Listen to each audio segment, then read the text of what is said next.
I don't see how it's possible to be happy if you are not free, if you don't have freedom. And most, but not all people, appear to have lives where they are tied down to something that they're not enjoying. It might be a marriage, it might be a job, some other commitment, it might be an obligation, they can't, whatever it might be, but they're not free, but they don't seem to do anything about it. Yeah. They just accept it and moan. I'm not saying that anyone with a job isn't free, because if it's a job you've chosen because you're getting something out of it over and above just the salary, like you're getting value, enjoyment, fulfillment, community, whatever, then and if you're someone that could pick and choose what job, then you're still free, because you're free to leave that job, go somewhere else, whatever else. Mm-hmm. But if you're trapped in a job you don't like, that's as bad as being in prison as far as I'm concerned. Yeah. And I've experienced that personally. I mean, going to work in the city, I'll tell you where I went on to in a minute, but it literally felt to me more like imprisonment than boarding school. I don't know why. Boarding school was literally like a prison, but I had a lot of fun there till I was expelled. Why were you expelled? It's too much fun.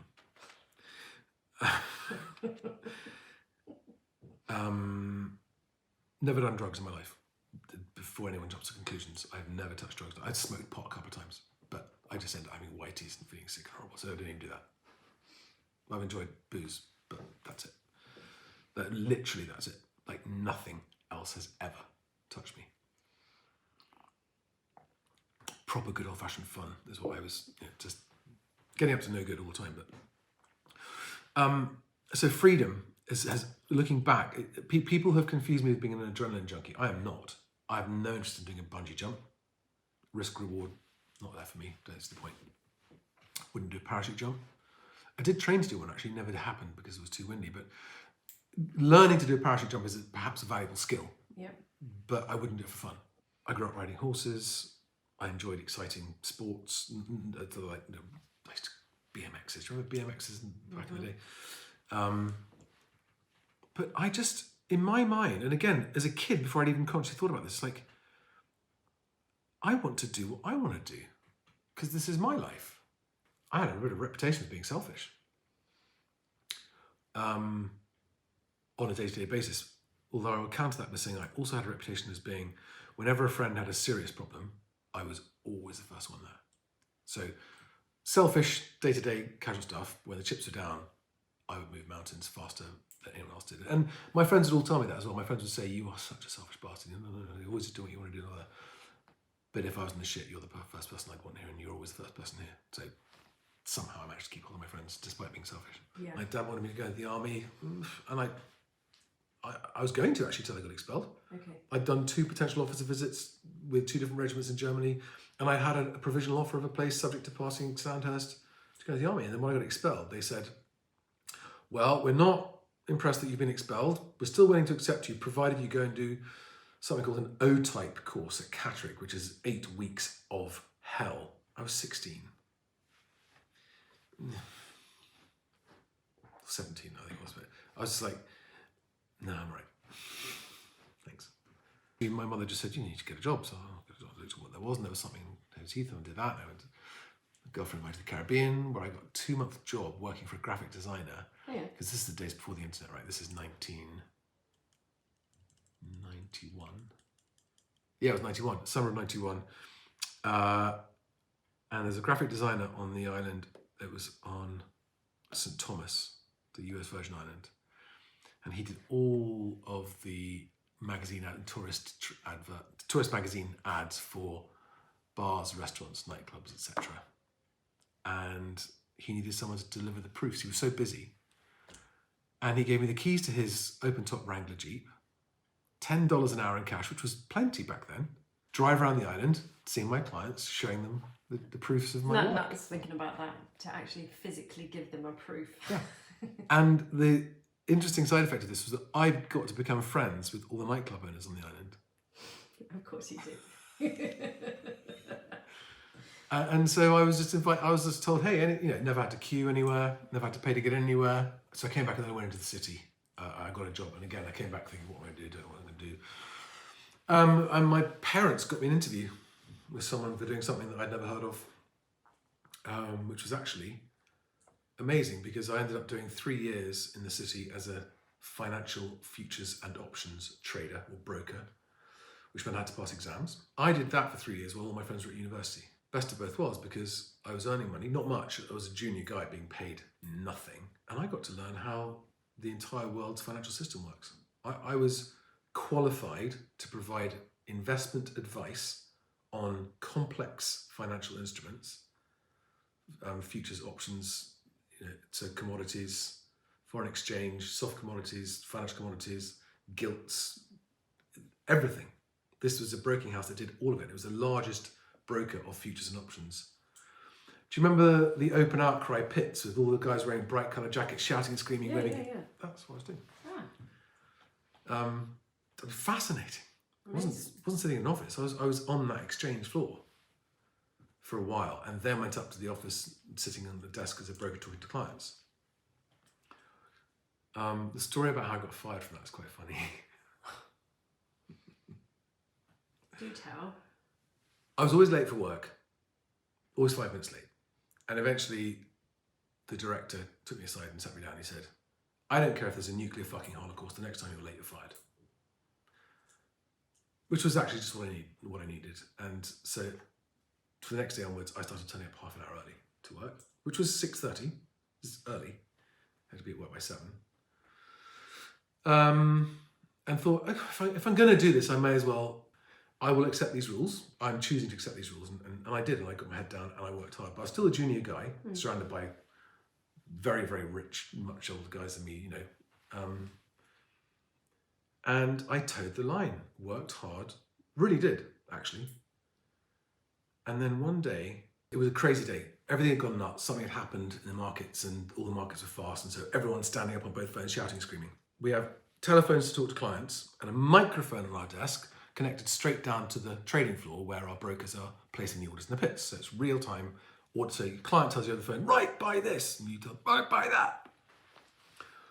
And sparing you the technical details, I was talking to a guy on the floor, placing an order, and the director of the dealing room, my boss of the whole room, sat right opposite me, right? So there's this bank of screens between us, and he cuts in over the top of me, literally cuts in over the top of me because he's not talking to clients as well, and starts shouting an order. So the order was, pay 7 for 500 now.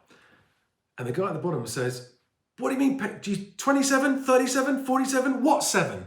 Because it was a fast market, so the prices were changing too quickly for to just say, because the price is always 123.47. Okay. But it's only the sort of 47, so 48, 49, 48, 47, 46, 40. So if it's just pay 7, but it was moving too fast. And the guy on the floor said, what fucking 7? And he just screams, just pay 7 for 500 now. And so the guy said, fine. Came back 5 seconds later to say, right, you've paid 57 for 500. The guy goes, what do you mean 57? I said 47. No, you didn't. You said 7. Anyway, the director realizes I'm just witnessing all this, right? On the same line. Realizes he's made a massive mistake. I mean, you're talking hundreds of thousands, if not millions of pounds error that the company has to absorb. Because the client said 47, we've paid 57. So that's 10 basis points on whatever the 500 things are. And these contracts are like £1 million per lot or something. And his immediate reaction was to unleash a tirade of abuse at me, screaming at the top of his voice in front of the whole office, so loud that everyone stopped what they were doing to watch. And they watched him doing a takedown of me for something I had nothing to do with. And his tirade finished with the words, you cunt, right? To which my response was, I stood up and said, what actually happened was, you said pay 7 for 500. He said, what 7? You said just fucking pay 7. He did. Who's the cunt? That was the last time I ever worked for anyone. I was 21. So I thought, what am I going to do? And I thought, I'll go back to washing cars just for the summer. Just, earn a bit of money, be able to go to parties and have fun. And then in the autumn, I'll go back to London and get a job. And I started going around people's houses, knocking on doors with a bucket and sponge in my car. I had total freedom. But I loved cars. I picked and chose the customers. If I didn't like customers, I didn't clean the car. And then someone approached me to buy my round off me, which wow. He paid me 6,000 quid. It's a huge amount of money at the time. I'm like, what? Yeah, okay. I was selling hot air as far as I was concerned. It's like, yeah, fine. And he then gave it back to me. Oh. He was retiring. He just wanted something to do to keep him busy. I see. So he bought a round. And I remember the customers ringing me up and saying, yeah, he's not quite as good as you, Charlie. Because I love cars. I mean, a petrol, I was driving since I was 8 years old around the farm. So I have a real passion for cars. And the cars had to look immaculate for my own reasons, not just for customers. One customer was a Swedish guy. He owned a Swedish bank. But he was actually very modest. He lived in a nice house. He and his wife had Volvos. And he had 2 daughters, very pretty Swedish daughters, who were sort of my age. And I used to come around and clean off all their cars. 2 Volvos and 2 Ford Fiestas, I think it was. And I remember once he took me to his house. He was so nice. And he showed me around, he showed me photographs. He says, this is my, he just sort of pointed at several things and went, that's my thing, that's my other thing. These are my daughters. And that's where I keep my gun. Amazing. I started a hand car wash business. I had a contract with a big VW dealership. I was employing 16 people, half of them were ex-convicts. I was 23 years old with a... Wow, okay. So it turned into a business quite quickly. It went from just me with my round to me having my round back after the guy gave it back to me. I wasn't expecting you to say that. I had a contract with the Crawley Volkswagen dealership, Volkswagen Audi dealership, doing all of their forecourt cars had to be chamois cleaned off every day. All their service washes, so all the cars, customers coming for services, showroom valeting, and I had a team of guys doing that. So and they were bastards. They tried to stiff me for a lot of money. Just didn't pay my bills. God, the number of business lessons I learned so early on. Saturday was always the busiest day at the hand car wash, and so I'd always have Saturday guys, right? And a lot of them would be youngsters, teenagers, and one of these guys just stopped turning up one day, and then a month later, his dad turns up saying, "You owe my son 4 weeks' pay." What? I'm like, no, I don't. Just don't call me a fucking liar. And this guy was a gangster. It started chasing me, ran around a car. I was like, "We can do this all day. I'm going to outrun you. You're too old. Why do you really think I'm..." And I said to my other guys, "Has anyone ever not been paid?" And once I persuaded him that actually his son was lying, he beat the shit out of his son.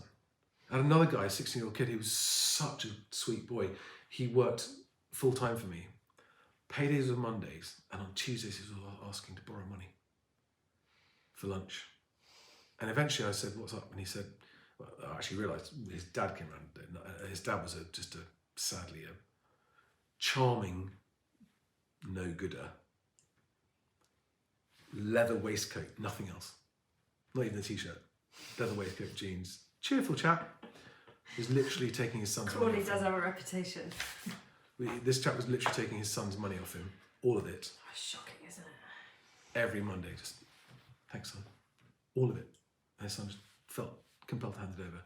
And eventually I discovered this, and I said, "What do you want to do?" He said, "You are a hard-working, intelligent boy. You don't want to be washing cars. What do you want?" He said, "I really want to do an apprenticeship to become a plasterer." I said, "What do you need?" He said, "I need to get my own place." And I said, "Right, well, I'm giving you a pay cut. I'm going to pay you half. I'm going to keep half until there's enough for you to get a flat." And I got him, and he got his flat, and then he left and went to prison. So yeah, I mean, it was. Eventually, I got muscled out of my plot by gangsters, literally. And funnily enough, there were different groups of gangsters. Some of the gangsters were great customers, and they treated me really well. All of them invited me to join them in their business because I had a cash business that was great for money laundering and blah, blah, blah, blah, blah. All of them accepted it when I turned them down. I was scared. These were proper gangsters. Young ones, old ones, different kinds. Got to know them because, I mean, these young gangsters would bring in their 70 grand cars every day. Open the boot of their car, just full of swag. When I had problems with a member of staff that I'd sacked because he nicked 200 cigarettes out of a customer's car, he, after he got sacked, would come along with his mate, standing outside of the fence on the platform and throw stones at customers' cars. I called the police. They were gone. So I had this problem because it was a recurring problem. They kept coming, what am I supposed to do? Customers aren't going to come back if they're having stones thrown at their cars. So I had a word with my friends who had a word, and the problem stopped. They didn't hurt him. They didn't need to. He knew who they were. And for a posh boy, posh privileged boy brought up, you know, this was just a whole side of life I'd never seen firsthand. This is all only happened in the movies. Oh, I remember one day, these 4 guys turned up with baseball bats because I'd fired one of their sons. I talked my way out of it somehow. That's right. I think I explained my reasons. And the dad was like, I don't care. He's my son. And I said, all right, so you're going to beat me up, break my arms and legs. Then what happens? So you're going to go to jail. I'll be hurt, but you're going to go to jail. And literally, he was like, I hadn't thought that far ahead. I think from memory, that's how I talked myself out of that. Oh, 4 of them with baseball bats. I got meningitis Okay. when I was 26. And I was too ill to work for a long time. I sublet the car wash to one of the staff and said, just pay me a rent, and you run it and keep whatever the difference is. And that's when it got, when I wasn't there was when these other gangsters moved in, these older gangsters moved in, muscled out my staff and literally, and I knew who they were. They were friends they were acquaintances of a friend of mine's dad. Not only did they just move in on, I had my name on the lease. British Rail weren't interested, they were the landlord. They were buying chemicals on my account. They were using my equipment, my steam cleaners, my hoovers, all the equipment that you have. You're paying for our chemicals, Charlie, we're keeping all the money. And in the end, I just, actually my stepdad was one of the times he stepped up. When he found out what was happening, he's like, well, we're not having that. And we had a big old Land Rover. We took a chain and we went up there in the middle of the night, put a chain on the door with all the kids in it, pulled the door off, took all the stuff out, put it back in the Land Rover, went home. Next morning, gangster rings me up, making all kinds of threats. And I remember thinking to myself, people who make threats don't carry them out. People who do it never threaten, they just do it. He was like, you better return our kit. What? You want me to return my kit that you nicked to you? Hard working and honest, and you're not allowed to carry on.